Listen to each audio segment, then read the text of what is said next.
তোদের গ্রামটা ভীষণ সুন্দর। আমাদের গ্রামের মানুষগুলো অনেক সুন্দর।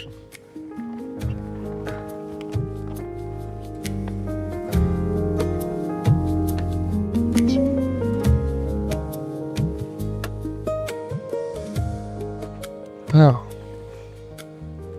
তোমার অনেক ভালো লাগছে তাই না? সবকিছু ভীষণ সহজ সরল, ঠিক তোমার মতো। আমার পরিবারের লোকজনদের দেখলে তোমার আরো ভালো লাগবে। সবাই তোমার জন্য অপেক্ষা করছে। লাঠি নিয়ে অপেক্ষা আছে তাই না? এমন বলো না তো। বিনা অনুমতিতে তাদের আদরের মেয়েকে বিয়ে করেছি। তারা লাঠি নিয়ে অপেক্ষা করবে না তো কি ফুল নিয়ে অপেক্ষা করবে জামাই আপ্যায়নের জন্য? দেখো, তোমাকে ফুল দিয়েই আপ্যায়ন করবে। তুমি আমার পরিবারের লোকজনকে চেনো না তো, তাই এমন বলছো। চিনি না বলেই হয়তো এমন বলছি। শোনো, এত ভয় পেও না তো, আমি আছি তো। আর দেখো, তারা যদি তোমাকে মেনে নাই নিত, তাহলে কি আমি তোমাকে নিয়ে আসতাম? আর নিলে তো আমাকে ফোন দিয়ে বলেছে, সবাই তোমাকে বাড়িতে যেতেই বলেছে। মেনে নেওয়ার কথা বলেছে যাতে তারা আমাকে ধরতে পারে। এমন কিছুই হবে না, দেখবে সবাই তোমাকে সাদরে গ্রহণ করবে। তারপর মিলিয়ে নিও জামাই আপ্যায়ন কাকে বলে। বিষয়টা তো সহজ না। তুমি আমাকে এক দেখাতে পছন্দ করেছো, আমার সম্পর্কে কোনো কিছু না জেনে না শুনেই আমাকে বিয়ে করেছো। পৃথিবীতে তোমার মতো এমন বোকামি আর কেউ করবে না। শোনো, একটা কথা বলি। আমি যখন তোমাকে প্রথম দেখেছি, আমার তখনই মনে হয়েছিল তুমিই আমার জন্য সঠিক মানুষ। ঠিক আছে, কপালে আপ্যায়ন থাকুক কিংবা লাঠি পেটা থাকুক, যাই থাকুক না কোনো হাসি মুখে গ্রহণ করবো। চলো। শুধু শুধুই বেশি ভাবছো, দেখবে এরকম কিছুই হবে না। কি হবে কি হবে না সে তো সময় বলবে। আমার গ্রামের সবচেয়ে কি দেখতে বেশি ভালো লাগে জানো? এই যে ঘাসি। ভাইয়া, কেমন আছো?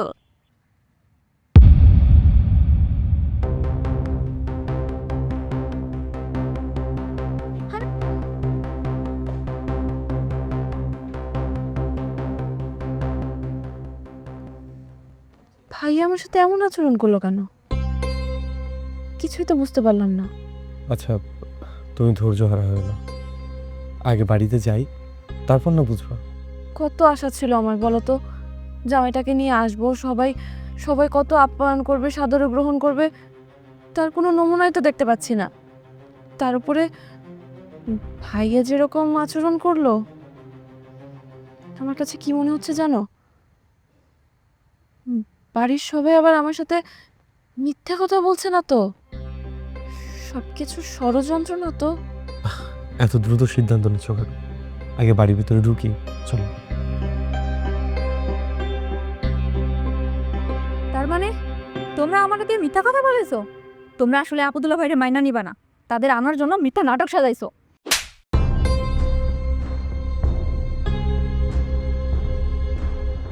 বয়স অনুযায়ী কথা বলবি। তোমরা আমার লগে কেন মনটা করলা? তোমরা তো কইছিলা যে আপুদুল্লাহ ভাইয়ের মাইনা নিবা। আপু সারা জীবন ভাববে আমি তার লগে ধোকাবাজি করছি। ভাই, এই সব কিছু নাটের গুরু ওই মিনু। আমি আবার কি করলাম? এই তুই সব জানতে তুই তোর কারণে নীলু আজকে আমাকে বংশের মুখে চুনকালি মাখাইছে। আপনারা একটু শান্ত হন, বাসায় নতুন মানুষ আসতেছে। রাজনের মা, আমার চোখের সামনে থেকে যাও। তোমার আশকারা পাইয়া এই মায়া দুটা বেপরা হয়ে গেছে, মাথায় উঠে গেছে। ভাই, আজ নীলু কোথাকার কোন এক পুলারে ধইরা এই বাড়িতে বিয়া করে আনতেছে। কাল কাল তো ও এই কামটাই করবো। হ্যাঁ তাই করবো না? বড়টা যে পথে গেছে ছোটটাও সেই পথে যাবে। ভাইয়া তুমি আমারে এমন করে কইতে পারো? একটা কথা বলবি না, নাহলে কিন্তু মেরে ফেলাম তোরে। তুমি কিছু বলো না কেন? আমি আর কি বলবো? বংশের ইজ্জত রক্ষায় যা যা করা দরকার সব করবি। আল্লাহ দোহাই লাগে, আমার মেয়েটা যখন বিয়ে করেই ফেলাইছে, আগে মেয়েটা বাড়িতে আসুক, তারপরে বুঝি শুনি, তারপর যা করার লাগে কইরেন। ভাইজান, যা তো হয়ে গেছে, একবার ভুল হয়ে গেলে সেটাকে ফিরে পাওয়া যায়। আপনাকে মাফ করে দেন। এই তুমি তুমি আমাদের পরিবারের ব্যাপারে সিদ্ধান্ত নিবা? হ্যাঁ কাকা কাকিমাও আমাদের পরিবারের একটা অংশ। ঠিক আছে, সবাই যখন বড় হয়ে গেছে তাহলে আমাদের আর দরকার কি? জানাল ভাই, চল আমরা এই বাড়ি ছেড়ে চলে যাই। ঠিক আছে। ভাইজান, বাজান ওকে মাফ করে দেন। আব্বা, বা আমি তোমার কাছে হাত জোর করতেছি আব্বা, আমি তোমার অমাতে কখনো কিছু করবো না। তারপরেও তুমি আপদুল্লাহ ভাইরে মাইন না নাও।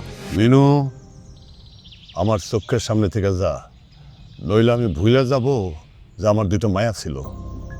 আপনি পায়ে ধরি, আপনি একটু আল্লাহর রাস্তা শান্ত হন। আমার মেয়ে যখন বিয়ে করেই ফেলেছে, আপনি ওই ছেলেটারে জামাই হিসেবে মাইনা নেন।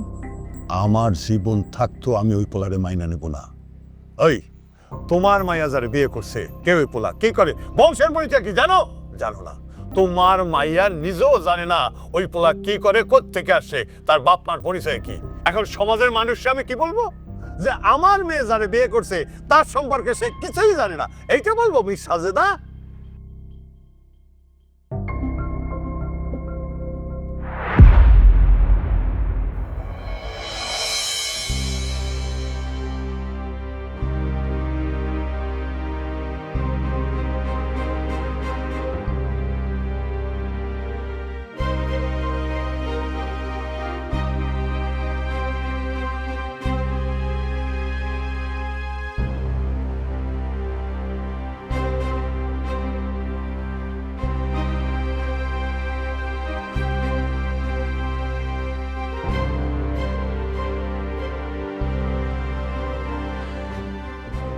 আমি যদি একটা বারের জন্য বুঝতে পারতাম যে আমার পরিবারের লোকজন তোমার সাথে এমন আচরণ করবে, আমি তোমাকে কখনো এ বাড়িতে আসতে বলতাম না। আমি কিন্তু জানতাম এমনটাই ঘটবে, আর এটা খুব স্বাভাবিক ঘটনা। চলো আমরা এখন এ বাড়ি থেকে চলে যাবো, এখানে আর থাকতে হবে না, চলো। হুম, শ্বশুর বাড়িতে এসে জামাই আপ্যায়ন ছাড়া ফিরে যাওয়ার মতো জামাই আমি নই। তুমি এরপরেও এটাকে শ্বশুর বাড়ি বলছো? হ্যাঁ, কারণ এই বাড়ি আমার বউয়ের বাপের।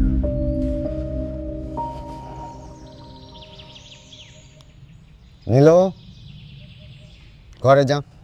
কাকা, আমি একা ঘরে যাব? হ্যাঁ, তুই একাই করে যাবি। আর এই ছেলেটাকে এক্ষুনি এই বাড়ি হতে চলে যেতে বল। কাকা, তুমি ছেলে কাকে বলছো? ও এ পরিবারের বড় জামাই, তোমাদের বড় মেয়ের জামাই। তাকে সম্মান করতে না পারো, অন্তত অপমান করো না। নিল, তুই ঘরে যা, নাহলে কিন্তু নাইলে কিন্তু কি?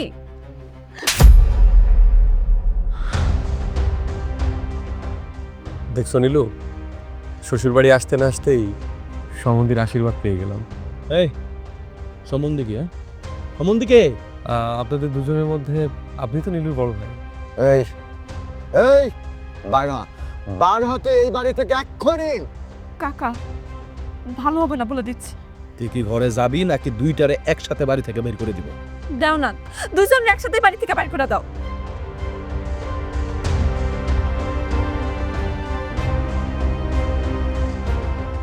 নীলু, এই দুজনের মধ্যে কে আমার শালিকা আর কে আমার চাচি সেটাই তো বুঝতে পারছি না। দুজনকে তো সমবয়সী মনে হচ্ছে। মাশাআল্লাহ, জামাই তো দেখতেছি কথা যেতে কয়, এজন্য আমাদের নীলু পাগল হয়েছে। দোলা ভাই, আমি হচ্ছে আপনার একমাত্র শালিকা, আর উনি হচ্ছেন আমাদের একমাত্র কাকিমা। মাশাআল্লাহ, আমার শালিকা তো খুবই সুন্দরী। বিয়ের আগে যদি তোমাকে দেখতাম তাহলে তোমাকে বিয়ে করতাম। আচ্ছা বাবাজি, চলো ঘরে চলো। আর তোমাদের কথা কিছু মনে করো না, ওরা মাথা গরম লোক তো। আমি কিছু মনে করিনি। আয় মা, আসো। চলো, বিশ্বাস করো আমি কিছুই করিনি। ওরা কি কি না কি করছে আমাকে, বিশ্বাস করো আমি কিছুই করিনি। আমার এখানে কোনো দোষই ছিল না। এই যে কি করা হয়? জি, আমি চাকরি করি। কি চাকরি করো? আমি আসলে সিকিউরিটি গার্ডের চাকরি করো নাকি জুতার দোকানের কর্মচারী? ভাইয়া, তুমি এগুলো কি বলতেছো? রাজন এসব কি? এভাবে কথা বলার কোনো দরকার আছে ছেলেটার সাথে? দরকার আছে। আমাদের মায়া কারে না কারে জামাই বানায় নিয়ে আসছে, সেটা জানবো না আমরা? আব্বা, এখন এটা বাদ দাও না। এই মিনু, এই বড়দের মাঝে কথা বলবো না। এমনও তো হতে পারে শ্বশুর বাড়ির সম্পত্তির জন্য সে আমাদের মায়েরারে বিয়ে করছে। তারপর 2 দিন বাদে আমার মায়ারে যৌতুকের বিষয় নিয়ে চাপ দিবে, নির্যাতন করবে। কি বাবা, এ বাড়ির জামাই হিসেবে না হোক, অন্তত এ বাড়ির অতিথি হিসেবে কিভাবে অপমান করো না।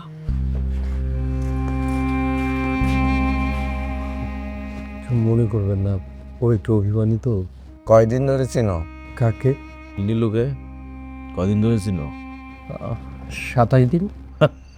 27 দিন। আর আমরা ওরে 27 বছর ধরে চিনি।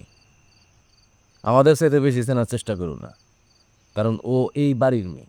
এই কি বললা তুমি? তুমি নিরুরে মাত্র 27 দিন চেনো? জি, আমাদের পরিচয়ে 4 দিনের মাথায় আমি নীলুকে বিয়ে করি। তা তোমার পরিবারে কে কে আছে? নীলু। নীলু মানে? নীলু ছাড়া আমার পরিবারে কেউ নেই। এ তো পুরোই ধান্দাবাজ। আমি এখন নিশ্চিত এ আমাদের সহজ সরল মেয়েটাকে কোনো একটা ধান্দার কারণে বিয়ে করছে। শোনো, এখনো সময় আছে, সত্যি করে বলো তুমি কে, আর আমার বোন রে কেমনে পড়ায় বিয়ে করছো? আচ্ছা, তোমরা ছেলেটার সাথে এরকম করতেছো কেন? মা, ওনাদের বলতে দেন, ওনাদের জানার অধিকার আছে।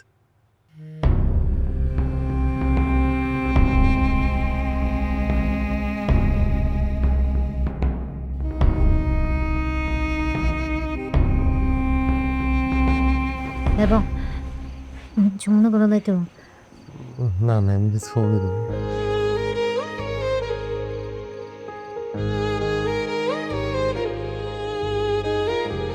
রাজন, জয়নাল, কই রাজন? বাবা, আপনি বাজারে যাচ্ছেন, আমাকে নিয়ে যাবেন? আমার সাথে যাবে। তুমি কেন? আপনি বাজার করবেন, আমি বাজারে ব্যাগ ধরে থাকবো। তারপর? তারপর বাজার শেষে আপনি আমাকে মোয়া কিনে দেবেন, গুড়ের মোয়া আর তিলের নাড়ু। আমি মোয়া নাড়ু খেতে খেতে আপনার পিছু পিছু আসবো। ব্যাপারটা সুন্দর না? সেই ছোট্টবেলার মতো বাবা হেঁটে যাচ্ছে, পিছে পিছে সন্তান ব্যাগ নিয়ে হেঁটে যাচ্ছে। আব্বা, একটু লাগান ভীষণ চালাক। তোমার এই বুঝুন বাজুন বুঝাইয়া বস করতেছে। হ্যাঁ ভাই, আমারও কিন্তু তাই মনে হচ্ছে। তুমি অক্ষণে এই পোলাটারে এই বাড়ি থেকে বাইর করো। একটা ভালো বংশের শিক্ষিত পোলা জামাই হিসেবে চাইছিলাম, কিন্তু আফসোস আমার মায়া কোথ থেকে একটা কামের পোলা ধরে নিয়ে এসে। চল।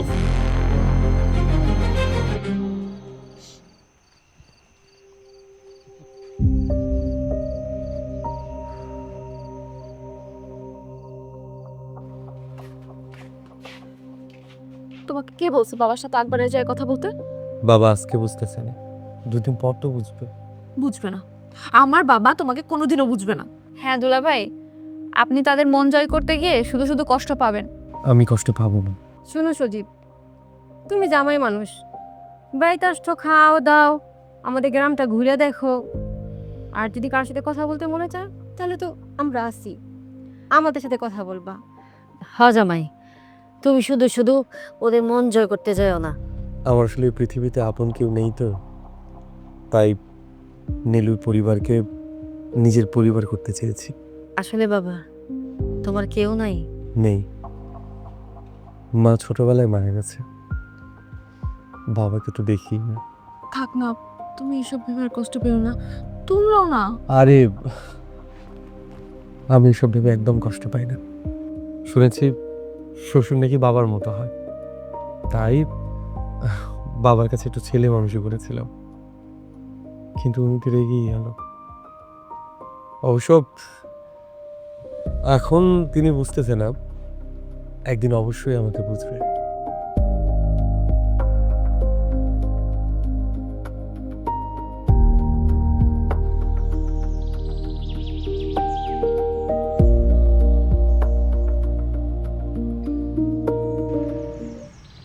রাজন, এই আপদটা কবে বিদায় হবে রে বাবা?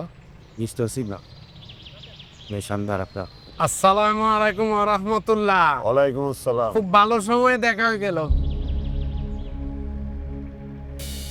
ভালো সময় মানে? আপনার জমি তো চারপাশে কিনে লাইছি, 2 দিন পরে এমন ভালো ফেলামু, এরপর তো জমি খুঁজে পাইবেন না। মগে মূল্যক পাইছেন? বাতিজা, তোমার সামনে কিন্তু বসির দাঁড়াই দিছে, কথাবার্তা ঠিক করে কইও।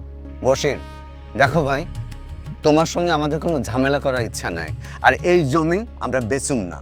শোনো বশির, আমাদের বংশে কেউ জমি বিক্রি করে না।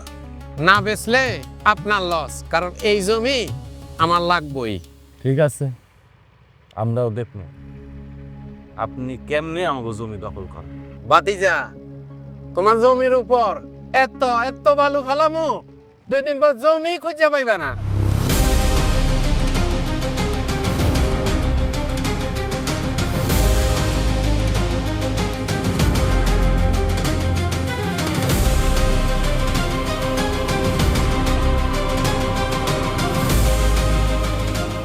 শোনো না, তুমি না আমার পরিবারের কথায় কষ্ট পেও না প্লিজ।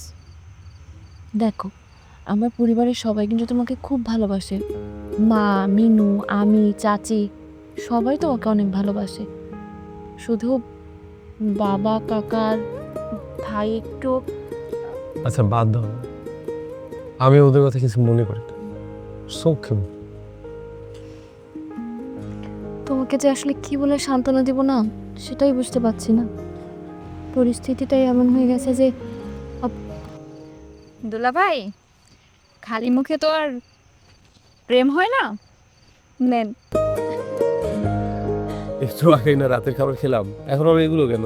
আরে দুলা ভাই, জানি তো, তারপরেও নিয়ে আসলাম দুলা ভাইয়ের সাথে একটু ভাব জমানোর জন্য। আরে বাবা শাকলিকা, আসো। প্রেম কি আর একজনের সাথে করলে হবে? তাই। এই জন্য নিয়ে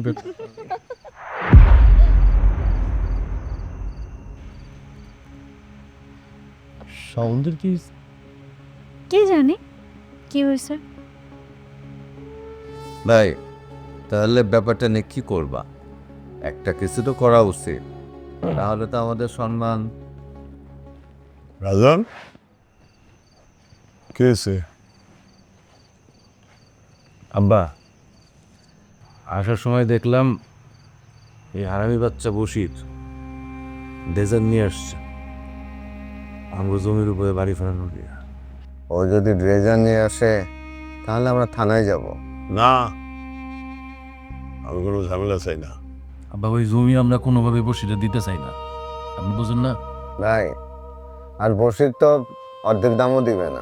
এই বিষয়টা দামের না, বিষয়টা সম্মানের। আমগো পরিবারের কেউ কোনোদিন জমি বিক্রি করে নাই, কিন্তু আমিও বসিরে সার দিতাম না। তবে ও কোনো না কোনো ঝামেলা করবে, এই জন্য জমিটা দিয়ে দিতে হবে। আব্বা, বসির রে আমরা জমি দেব না, এটাই আমার ফাইনাল কথা। রাজন, বসির জমি নিয়েই ছাড়বে।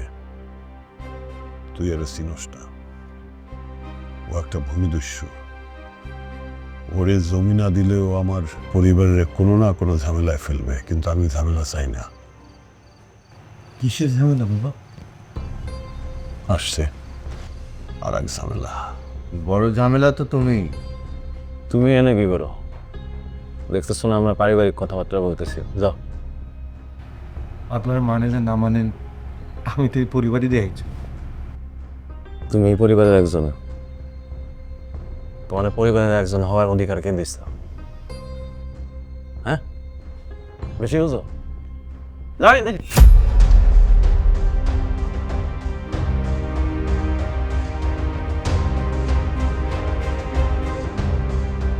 তো রাজন, এখন কি করবি বলতো? বা আমি চেয়ারম্যানের লগে কথা বলে আসছি। চেয়ারম্যান সব কিছু জানার পরে বলছে আমার লোকে আসছে। চেয়ারম্যান ওরে চিনস? ও একটা 2 মুখা সাপ। ও ঢোলের এই দিকেও বাড়ি দেয়, ওই দিকেও বাড়ি দেয়। যাই দেখ, বসিরের সাথে মিলাই কাম করতেছে।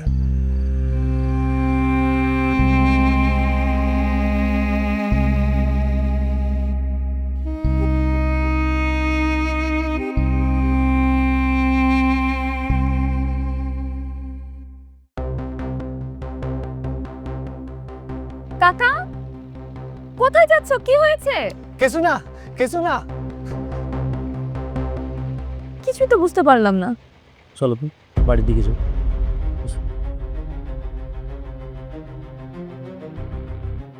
আমি কিছু বুঝতে পারতেছি না। নতুন করে কোনো ঝামেলা হইলো কি? কি হয়েছে মা? বাবা চাচাকে দেখলাম কোথায় যেন খুব দ্রুত ছুটে গেল। ও কিছু না বাবা। এই তোর জামাইকে নিয়ে ঘরে যা। আরে সবাই এমন ভাব করতেছে মনে হয় কিচ্ছু হয়নি। আমাকে বলেন না কি হয়েছে। এসব নিত্যদিনের দিনের ঝামেলা, তুমি জামাই মানুষ, শ্বশুরবাড়ির এসব ঝামেলায় না যাওয়ানোই ভালো। চাচি, আমি জামাই বলেই তো আমাকে সব জানতে হবে। আমি হয়তো আপনাদের কোনো সহযোগিতা করতে পারবো। রাস্তার পাশে আমাদের একটা জমি আছে, ওটা বসির নামে একটা লোক নিতে চায়। আর ওই জমিটা নিয়ে এত ঝামেলা, ওসব কিছু না বাবা। কিছু না হলে সবাইকে এমন দেখাচ্ছে কেন? আচ্ছা তো তুমি একটু শান্ত হও। মিনু, তোর দুলাভাইকে নিয়ে ঘরে যা।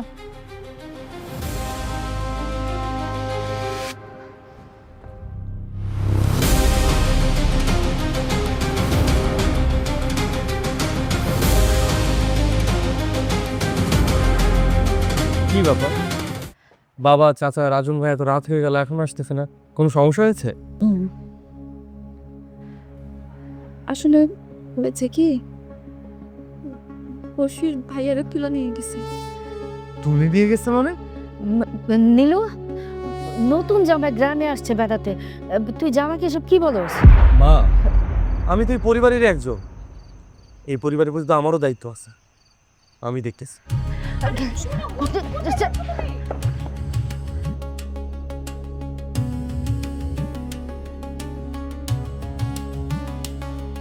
সিদ্দিক ভাই, রাজনরা আমি ছাড়ুম না। ও চেয়ারম্যান লইয়া আমার বিরুদ্ধে ষড়যন্ত্র করে। আপনারা হয়তো জানেন না, এরকম 10টা চেয়ারম্যান আমার পকেটে থাকে। বশির, আমার ছেলে রাজন বাচ্চা মানুষ, ওকে তুমি ছাইরা দাও। ভাই, আমি আপনার জমি দখল করতে চাই নাই, টাকা দিয়ে কিনতে চাইছি, কিন্তু আপনারা আমরা দখল করতে বাধ্য করলেন। বশির, রাজনকে যেতে দাও। ঠিক আছে, রাজনের বদলে আপনি থাকেন। বশির, তুমি আসলে কি চাও ভাই? এই তো ভাই লাইনে আছে, ভাই বুঝে গেছে। ভাই, আপনার ওই জায়গার দলিলটা আমার দেন, আমি রাজনকে ছাইরা দিই। বশির, তুমি যা ইচ্ছা বলবা, যা ইচ্ছা করবা, এটা কি মগের মূল্যে পাইছো? আর আমরা তা মাইনা নিমো। জয়নাল,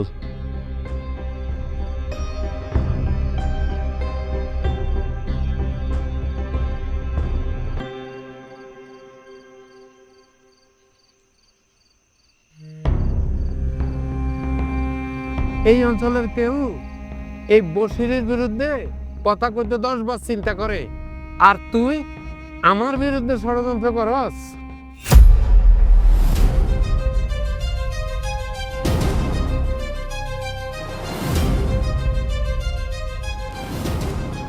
আপনি এখানে বসে আছেন কেন? ওঠেন। ওঠেন না। আরে আমি আছি তো, কিছু হবে না, ওঠেন। আরে কে আপনি ভাই? একেবারে বিনা দাওয়াতে আমার রাস্তা নাই ঢুকে পড়ছো। এই তুমি এখানে আসছো কেন? যাও বাড়ি যাও। আমি আপনার এলাকার জামাই। ও, আমার এখানে কি চাও? উনি আমার সম্বন্ধী। বশির কাকা, আপনার লগে ঝামেলাটা পারিবারিক, মাঝখানে এই পোলাটাই না তো লাভ নেই, ওরা যাইতে দেন। এ ভাই তুমি যাও বাড়ি যাও। এই তো চুপ কর। আচ্ছা জামাই, তুমি কি বলতে চাও বলো।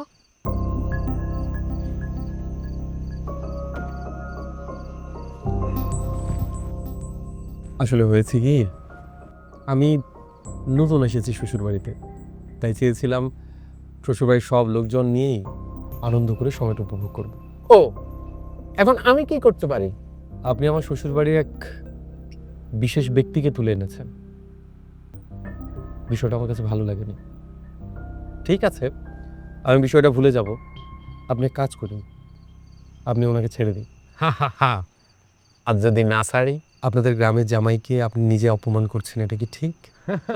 এইরকম 10টা জামাই হাত ভর ভাঙ্গা আমরা কত গাঙ্গে বাসায় দিছি।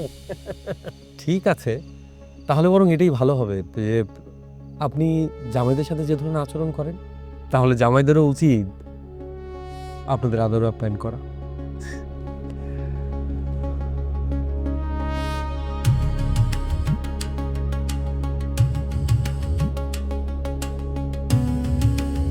তাই না তো?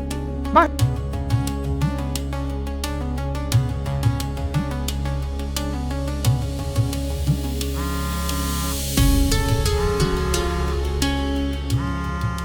এ সময় ওসি ফোন দিল কেন? হ্যালো ওসি সাহেব, আসসালামু আলাইকুম ওয়া রাহমাতুল্লাহ। হ্যাঁ হ্যাঁ, জানেন কাকে ধরে এনেছে?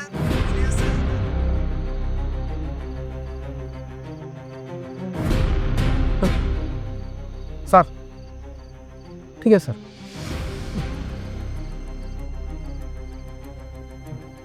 রাজন উঠ উঠ উঠ উঠ উঠ উঠ উঠ। আচ্ছা উনি কে? কার কথা একটু আগে যে গেল, তোর বোনের পরিচয় দিল, বোনের জামাই। নীলুর জামাই। শুধু কি নীলুর জামাই? ওনার সম্বন্ধে আর কিছু জানো না? না,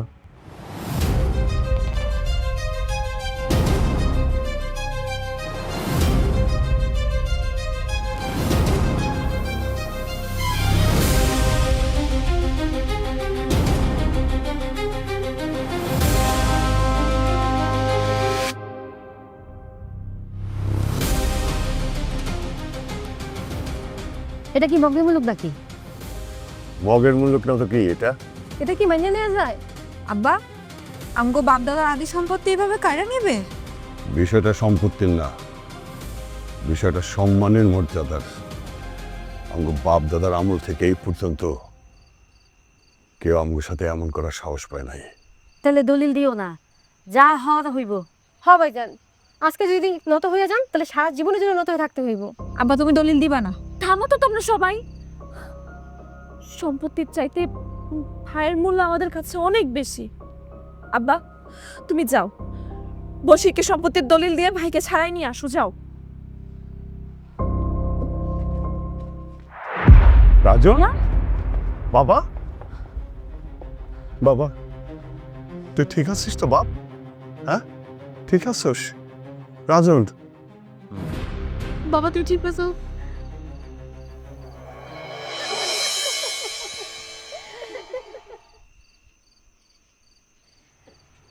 আচ্ছা নীলু, তুই কি সত্যি জানতি না যে জামাই এত বড় ম্যাজিস্ট্রেট? না চাচি, এটা কেমন কথা নীলু? তুই যাকে বিয়ে করলি সে কি করে কিছুই জানোস না? আমি তো সত্যিই বললাম মা, ও কি করতো আমি কিছুই জানতাম না। আমি শুধু জানতাম ও একটা সরকারি চাকরি করে। এখনো কি চাকরি করে, কোন পদে চাকরি করে, কত টাকা বেতন পায়, কতটুকু ক্ষমতার অধিকারী, সেটা জানার থেকে আমার কাছে সবচেয়ে বেশি জরুরি ছিল ও মানুষ হিসেবে কেমন সেটা জানা। আপা, তুই সত্যি একটা ভালো মানুষ পাইছিস রে। জামাই যদি ভালো মানুষ না হইতো তাহলে কি আমাকে এত অপমান সহ্য করতো? হ বুবু, হায় আল্লাহ, জামাই এত বড় মানুষ হইয়াও আমাদের সাথে কি সাধারণ মানুষের মতো মিশছে। এই দেখো শিক্ষিত, বুঝছোস? দুলাভাইয়ের তো বাড়ি গাড়ি সব কিছুই আছে, তারপরেও দুলাভাই আমগো বাড়িতে রিক্সায় চড়ে আসছে যাতে আমরা তারে আমগো সমান মনে করি, আমগো থেকে বড় না মনে করি। শোন, মানুষ যত বড় হয় ঠিক ততটাই সাধারণ থাকতে পছন্দ করে। আর আমি সজীবের সাথে এই কয়দিনে মিশে যা বুঝেছি, ওর কাছে ক্ষমতা, অর্থ সম্পদ, টাকা পয়সা এই সব কিছুর চাইতেও অনেক বেশি গুরুত্বপূর্ণ হচ্ছে সম্পর্ক, সম্পর্কে মানুষ। সত্যি তুই একটা ভালো মানুষ পাইছিস। হ্যাঁ, আমাদের জামাই আসলে অনেক ভালো মানুষ। আর কি কি করছে রে জামাই?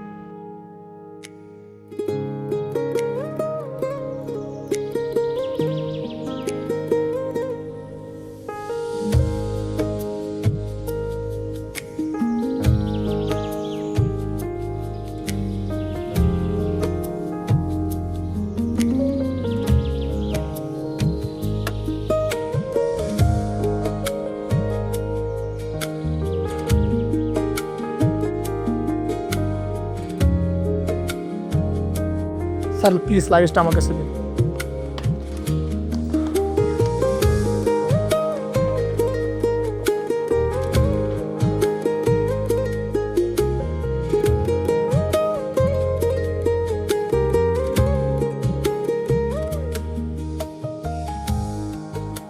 বাবা, আমরা তোমাকে চিনতে পারিনি। তোমার প্রতি অনেক অন্যায় করেছে, আমাদেরকে তুমি মাফ করে দাও। হ্যাঁ ভাই, আসলে তোমার সাথে যে আচরণ করছি আমরা, ওটা আমাদের উচিত হয়নি। আমরা খুবই দুঃখিত। আপনারা প্লিজ আমাকে লজ্জিত করবেন না। আমারই আসলে ক্ষমা চাওয়া উচিত। আপনাদের অনুমতি না নিয়ে আপনাদের মেয়েকে আমি বিয়ে করেছি। আমার আসলে পরিবার বলতে নীলু ছাড়া আর কেউ নেই। এখন থেকে নীলু এবং নীলুর পরিবারই আমার পরিবার।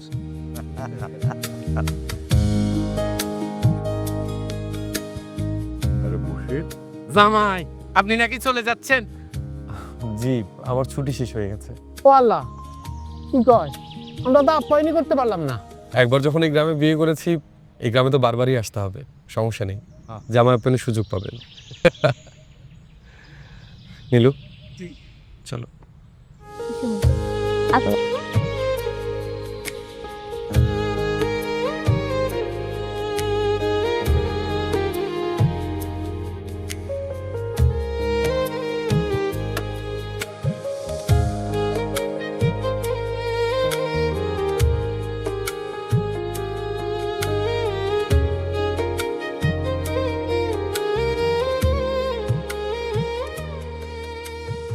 জামাই ভালো থাকো। মা রে, ভালো থাকিস মা। তো জামাই যেন কিছু মনে না করে মা। চলো।